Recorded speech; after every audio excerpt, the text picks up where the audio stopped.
Good morning, everybody. Thank you very much, Dennis, for this kind introduction. When I look around here in this room, I notice two things. One thing is I'm probably the only one wearing a tie. And the other thing is I'm probably the oldest one. So I guess I'm excused. Today's session is on ICOs in Switzerland, opportunities and challenges. If you think about Switzerland, most people think about mountains, great skiing, great tourist place. Obviously, watches are also very famous in our country. And then finally, the cheese, especially the ones with the holes in it. However, there's an alternative reality, a reality which has developed over the last, I would say, 3 to 4 decades. It started when IBM set up its European Research Center in Rüschlikon, close to Zurich, and started to do the research and development mainly in the space of memory, nanotechnology, and electrical systems. So this was the beginning of a high-tech area in Switzerland. About 15 years later, it was Google who decided that they want to set up a research center. They were looking for a location, and they ended up with Zurich. Currently, Google has about 1,500 researchers and developers in the Zurich campus, and they benefit from the proximity to the Swiss Federal Institute of Technology in Zurich, the ETH, which is one of the top research universities in the world. On the other side of Switzerland, the French-speaking part, which is equally interesting, we have a company called Logitech, which is a spin-off of the Federal Institute of Technology in Lausanne. Logitech's obviously very well known. It's a manufacturer of components for laptops and other devices. The Federal Institute of Technology in Lausanne also was the one which won a project by the European Union, which is funded with half a billion of euros.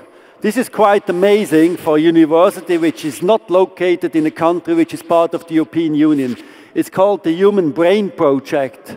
€500,000 of euro money is invested into a project which helps, or which aims is to actually mimic the human brain through pure computer forces. I also have two other companies here on my slide, two companies from the Ukraine. One is Luxoft, and the other one is GMS. Both those companies have selected Switzerland as a place to start their international operations. They thought, we have the greatest developers in Ukraine, but we need a place where we can reach out to the international business community, and they decided that Switzerland's the place to be. So, from a country which actually had not much more than some piles of rocks, some cheese manufacturers, and finally some clever guys who produced watches, it became a high-tech country within 40 to 50 years. Today, I'm going to talk about 3 things. One is, I want to explain and elaborate with you the ICO ecosystem, which has developed in the past 5 years around the Zug-Zurich area, and also, and this is a bit less known, around the Ticino area, the southern part of Switzerland, where we have the Italian-speaking population.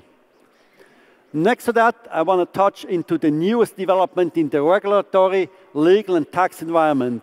As many of you know, there has been some clear guidance which were issued in February of this year by the Swiss financial market authorities, and I want to discuss those regulations relating to ICOs. And finally, I want to quickly touch on the commercial aspects and commercial consideration of ICOs, how we as advisors observe it.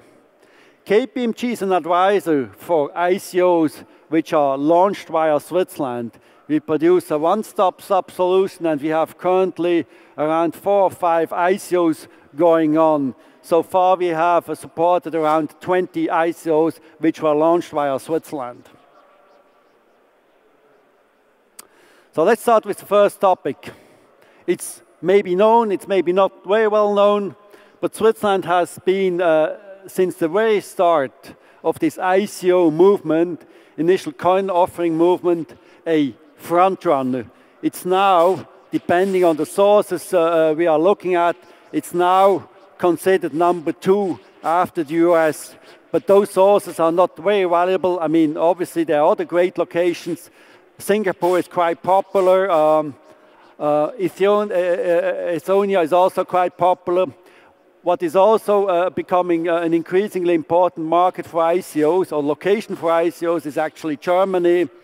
So there are a lot of these hotspots. Switzerland's probably considered one of the most attractive ones for various of reasons. Here we see a list of one of the most famous, and in certain cases infamous, ICOs.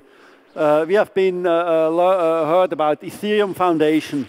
Ethereum Foundation was created some 5 years ago, and it was actually but everything started with ICO. They created their foundations in Zug, Switzerland. Zug is a location which is about 25 miles away from Zurich, so half an hour drive.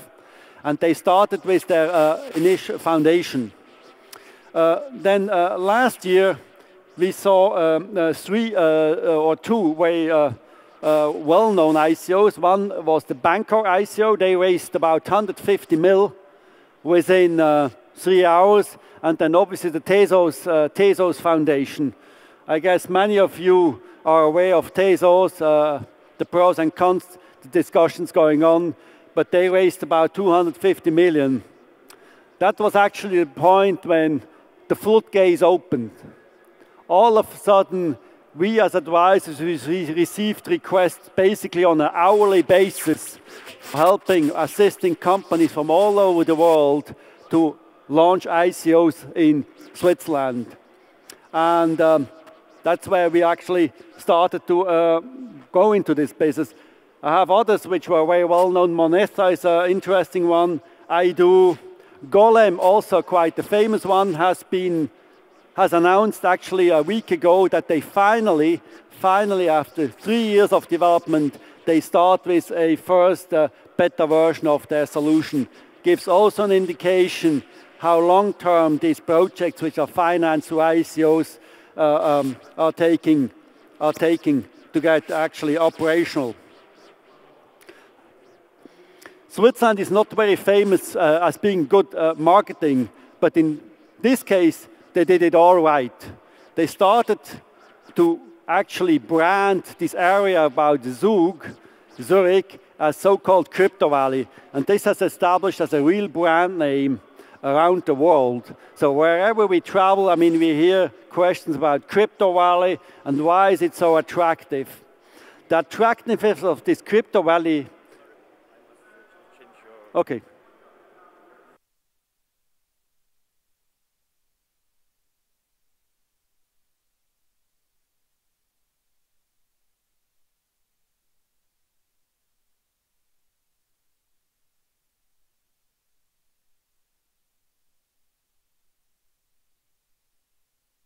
Thank you. 1, 2, yeah. So what is the reason of the attractiveness of this Crypto Valley? There are a few reasons, which I will describe in detail. There are tax reasons, there are regulatory reasons, there are legal reasons, but first and foremost, there is a big ecosystem, specialized advisors, lawyers, but then virtually dozens, if not hundreds, ICOs which have settled in this area and which create an ecosystem which is very beneficial and stimulating to the many young companies which have started their operations here. So let's start with the regulatory and legal tax consideration. Until early of this year, the regulations in Switzerland regarding ICOs were very, I would say, relaxed. We have a financial market supervising authority called FINMA. And until very recently, the FINMA was on the position that if the ICO, which is launching a token, has a token which is considered a utility token, then there is no actions to be taken. So what we as advisors we did, we worked with the company which wanted to launch an ICO and informed the Swiss financial market authorities that in our view this token is a utility token.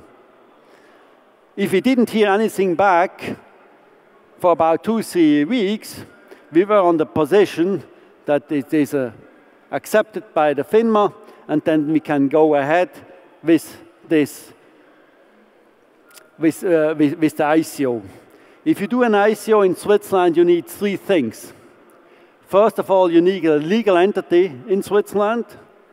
Next to that, you should have some sort of an assessment whether it's your token is a utility or another token, and then you need also banks which are working with you. The whole thing changed, however, and that was on February 16 when the FINMA on a Friday afternoon released a directive, a 5-page document which was explaining how ICOs going forward will be treated. And obviously we were all looking at this paper, we were working over the weekend trying to analyze what was the content of this directive. And as it is with many governmental directives, you have a lot of interpretation which needs to be done until you can understand what this directive really means. So, in February 16th of this year, the FINMA took a clear stance how, going forward, they want to treat ICOs which have been or will be launched via Switzerland. They defined 3 different tokens to start with.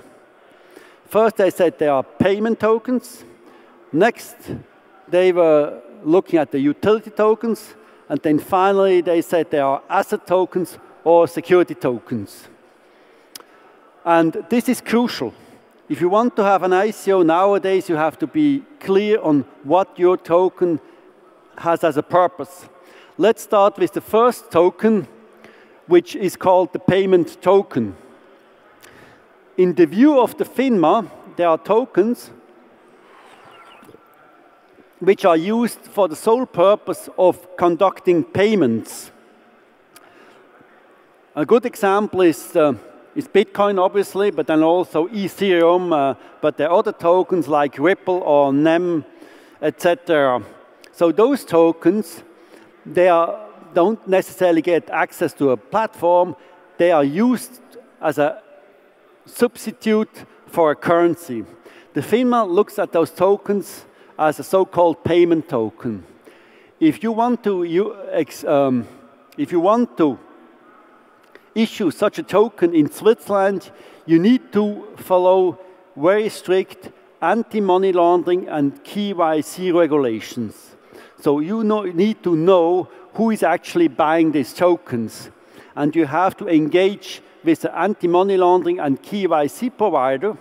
And you also have to become part of a so-called self-regulatory organization, an SRO. An SRO is an organization of privately owned companies which have set up their own set of rules. And you have, as a member, you have to follow those set of rules. So the government actually outsources the regulation of payment token issuers to so-called SROs.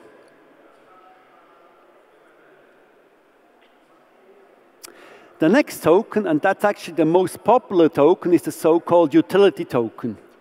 A utility token is a token which gives you access to a service or to a product to be developed in the future. Most of our projects, or basically all of our projects, are so-called utility tokens. They aim to sell a product towards at the point A, and the accessibility will be in point B. The utility token is very popular because it's not really regulated. So the FINMA does not require a KYC or a AML procedure if you want to launch such a utility token. However, and this is now the crucial point, and I have to make you aware of that for anybody who is planning to do an ICO in Switzerland. Switzerland has mentioned in one, the FINMA has mentioned in one little sentence something quite important. They stressed the fact that such a token needs to have a functionality at the time of the issuance. So when you release those tokens, the tokens should be functional. This is obviously a tricky thing, because the projects which are looking to do an ICO, they are in the development phase. So you're actually raising funds to develop those projects. Meaning, if a token has already a functionality, why there's a need to do an ICO and to raise funds? And this is something typical with the regulator. They give us indications, but they are not very specific. So what is going on now? All the projects we are currently working with, we have sent in an application form to the FINMA and described the project and described that in our view such a token is a utility token and not an asset token and not a payment token. And we have also described certain functionality. We don't know yet what the regulator means with functionality. Maybe they are okay if the token only has a beta version, if certain limited functionalities are acceptable or not. We are now in the phase where we wait for the first responses from the regulator, whether they accept our view that this token is a utility token or not. But there's a lot of uncertainty in the market. We have our clients in a waiting line, they wait for the response. And this is also new. The FINMA has now said, look, we have to wait until they get back to us. As I said before, we just assumed if we didn't hear anything, it is okay. But now the FINMA will actually reply to our request, and they will give us a clear answer whether they see these tokens as a utility token or not. Why is it so important? Why is it important that you have a utility token when you do an ICO, and not an asset or securities token or payment tokens? Two things. There is hardly no regulation in Switzerland if you have a utility token, which is very good. Next to that, you can trade this token on an exchanger. Obviously, what you want to have if you sell tokens is a secondary market. You need a secondary market to create volume and to create volatility. People who are buying your tokens, they want to be able to sell those tokens on a secondary market, on an exchanger. There are a lot of exchanges in Switzerland, but there are exchanges all over the world. In theory, there is no exchanger who has the license to sell and to trade securities tokens. There is no exchanger, to my knowledge, who has a securities exchange license. Nowhere in the world. Some of those exchanges, they accept security tokens, but most don't. So if you have a utility token, you have already a good chance that you are accepted on an exchange, which is crucial for your project. You still have to do a lot of work and maybe also payment to get accepted on an exchanger. But if you have a utility token and if you have a written statement from the Swiss financial market authorities that your token is a utility token, then you have a bigger chance to get accepted on exchanger. So this utility token aspect is quite crucial. But as I said, we are currently in a phase where we don't know where the directions goes. We have the understanding and we believe that the FINMA will be open to discuss our approach, that they will look at the project and see in what development stage it is and then get back to us. Finally, the third token, and many believe this will be the future. This is the asset token or securities tokens. This is a token which is actually similar to equity or to shares or to bonds. This token gives you rights to get the share of the profit of a company, whether it's in form of a dividend or whether it's in form of interests or maybe also in form of a buyback. Some ICOs, they buy back their tokens with the profits they are doing, and this is seen as a security in the view of the Swiss financial market regulator. What is the impact on that? It's not too dramatic. In certain cases, you need to have a prospectus when you're issuing a token. This is probably like a little bit like an enhanced white paper. It's not too complex to draft such a prospectus. We can do that as advisors. I think that's not the main question. The main question here with the securities tokens, there is, as I mentioned before, no securities tokens exchanges currently operating under, more or less regulated jurisdictions. So it's very hard to find buyers for securities tokens for the time being because there is no possibility for a secondary market. And that's a challenge with the securities tokens. We know, and some of clients are actually working on that there will be securities exchanges, regulated exchanges which have the license to deal securities, and in this case also securities tokens. The next one probably, the first one should be in place in around 6 to 9 months.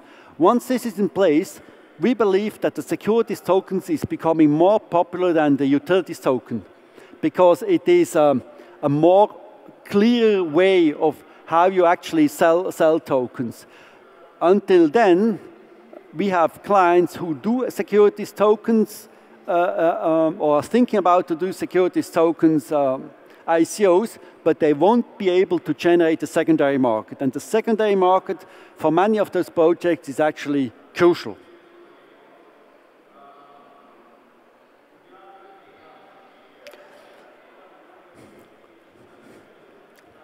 So what you see here are actually further requirements for launching an ICO in Switzerland. Legal entity. At the beginning, everybody wanted to do a foundation because they looked at Tezos Foundation, at Ethereum Foundation, Bancor Foundations. We are not big fans of foundations. We believe that an AG, a stock company, or a GmbH, a LLC, is a much more versatile and business-friendly model.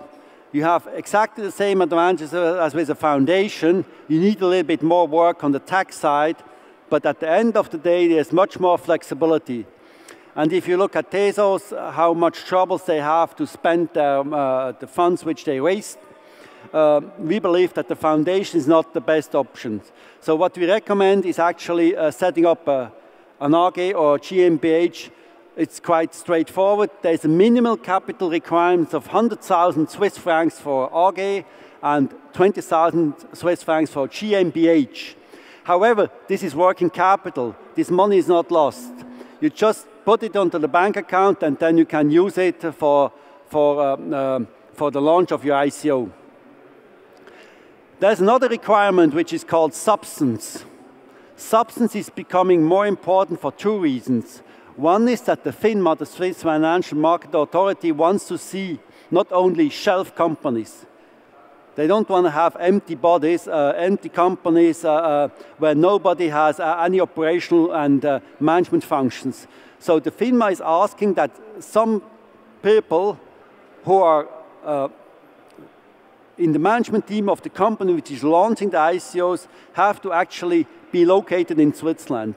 All of our clients, we are currently working with clients from the US, from Eastern Europe, from Japan, from Germany. All of our clients are foreign-based companies which have to set up a legal entity in Switzerland and then have to bring in substance. Then can be 1 or 2, 3 people going forward which have management operational functions. At the beginning, it's not that important, but within a year or so, the FINMA wants to see financial markets, wants to see substance.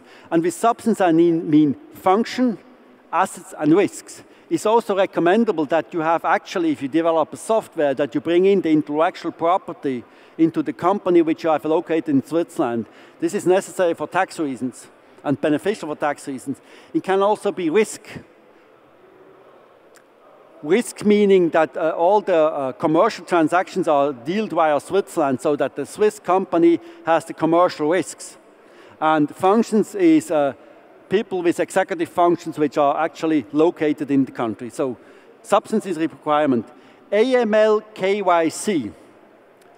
As I mentioned before, KYC AML is not required for utility token from a legal point of view.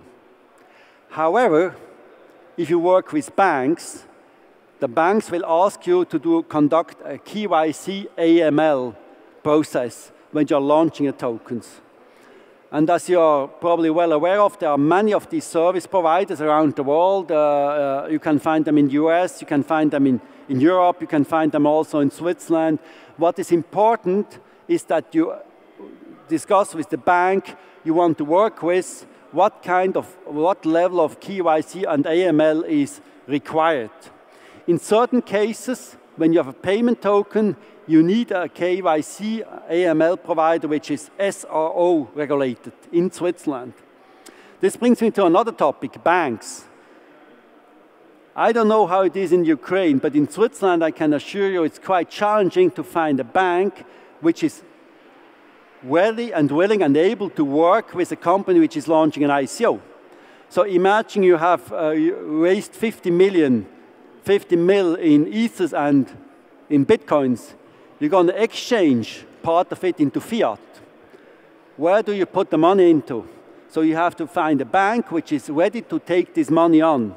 And these banks, they go through a very strict KYC process, as we do. So we as KPMG, we actually can recommend banks to our clients who are doing an ICO. And those banks then, they go again with the clients through a KYC AML process.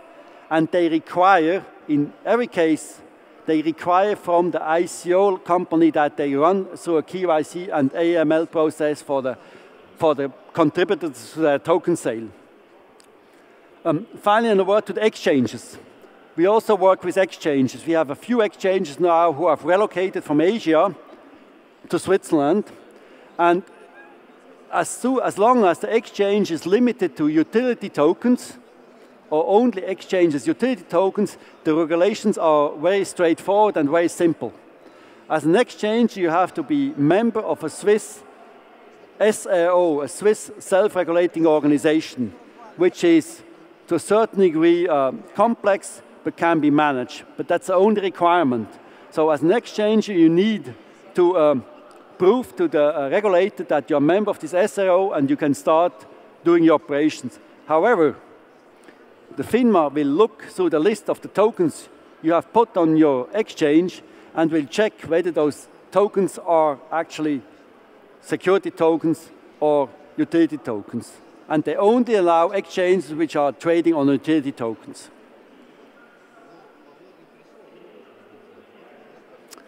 So, when we look at Switzerland, there are basically 3 main advantages which draw so many of those ICOs to Switzerland. First is the regulatory environment, which is now quite strict, but at least it shows that ICOs are welcomed in Switzerland. Unless, compared to other jurisdictions where ICOs are not very well regarded, Switzerland has a clear position that it's pro-crypto and pro-ICO. The Swiss federal government has clearly stated that they want to support this industry, and depending now on the flexibility of the FINMA, we believe that Switzerland will remain a very attractive location for those ICOs. But time will tell. We will see in the next 3 to 4, 5 weeks how the FINMA will react. What we know, and this has always been the case and will be the case, is that Switzerland has a very attractive and crypto-friendly tax system. We have basically 2 levels. We have the individual level and we have the corporate level in terms of taxes. And Switzerland is in both areas quite well known and offers attractive solutions. What ICOs tend to forget when they launch an ICO is that actually the funds raised via an ICOs are taxed. And so we see cases in the US, they raise 50 mil, they have to pay 21% on taxes. If you go to Switzerland, we have another solution for you. The Swiss tax authorities accept so-called rulings, meaning discussion with the taxpayer about how the funds are taxed in our country. What you see here is a chart with the different tax levels in Switzerland. Switzerland has in every canton another tax level. The most attractive are actually Lucerne and Zug, but also Ticino in the south, where we see a lot of ICOs, has an attractive tax system. How are ICO proceeds taxed in Switzerland? Basically, it's seen as a prepayment, which should be taxed fully at the day of the ICO. So ICOs in theory should be taxed at 12% or at 20%, depending on the canton. But what we can negotiate with the cantonal tax authorities is a so-called deferred taxation. So we will divide your tax income or your ICO income into, let's say, 4 or 5 years. So if you raise 50 million, we split that until up to 5 years. So we allocate 10 million per year. From this 10 million per year, you can deduct your development costs. So assuming you have in the first year 11 million of development costs, you have even a loss, and this loss can be carried forward. So what we can do is we split the income of your ICO over a certain time period, and then you can deduct the development costs from it, which ends up in the fact that you basically pay very little or basically non-taxes on your ICO income. And this is a very attractive tax solution, especially since you get that in a written format by the tax authorities which stamps it and agree on this tax format. So the tax system is very ICO friendly, and that's one of the reasons why you see all those companies coming to the Zug area. If you have this map here, let me see if I can point something here. No. There are 2 cantons which are actually on the front of all the ICO development. One is the canton of Zug, which is in the heart of Switzerland, close to Zurich, and the other one is on the very tip of Switzerland in the south, the Italian-speaking part, Ticino. We had about 20 ICOs in this region, many of them coming from the southern part of Europe and from the eastern part of Europe. There are banks which are working with those ICOs, and they are mainly also very cooperative tax authorities. They know about the projects and they are supportive. So those are the 2 hotspots in Switzerland, Ticino and Zug.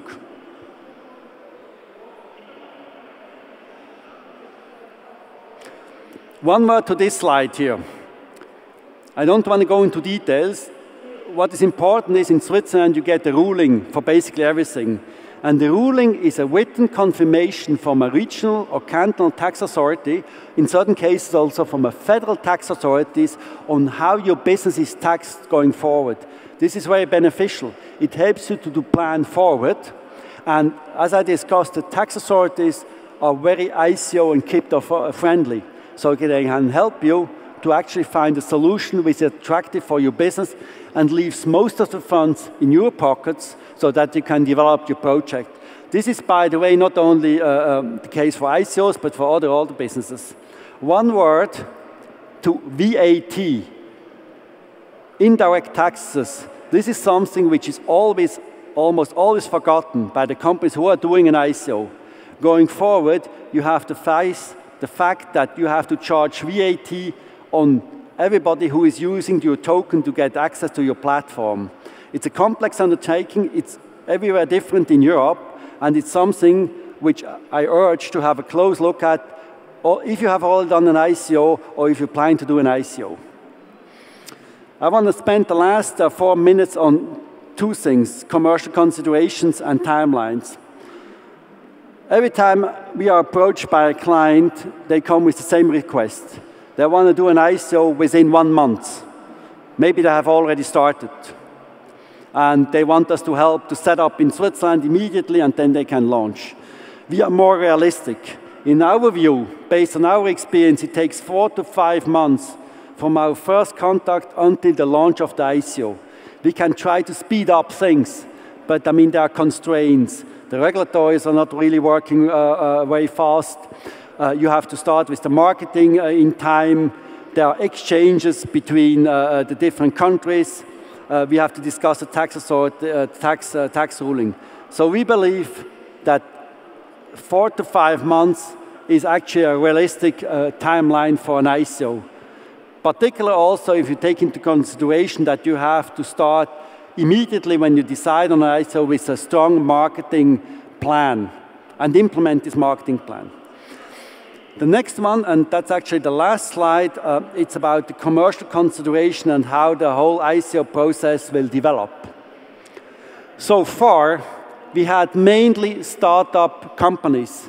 They had little or no fundings, and they actually did an ICO with very little money, and were very lucky when they raised 10, 20, 30 millions. But now the market, as you have observed, has changed fundamentally. There are basically 5, 6 ICOs a day. So there's a lot of competition going on. And we see that with our clients. You need more money. You need more money to launch an ICO. And what we actually request from our client, or what we strongly recommend, is that there is already some funds available. Angel funds, maybe also already VC funds, which are looking into actually drive their in portfolio companies to do such an ICOs. We just yesterday had a meeting with a company. They have already 80 people in place, already operational, successful. They want to do an ICO, so we see more and more of those projects.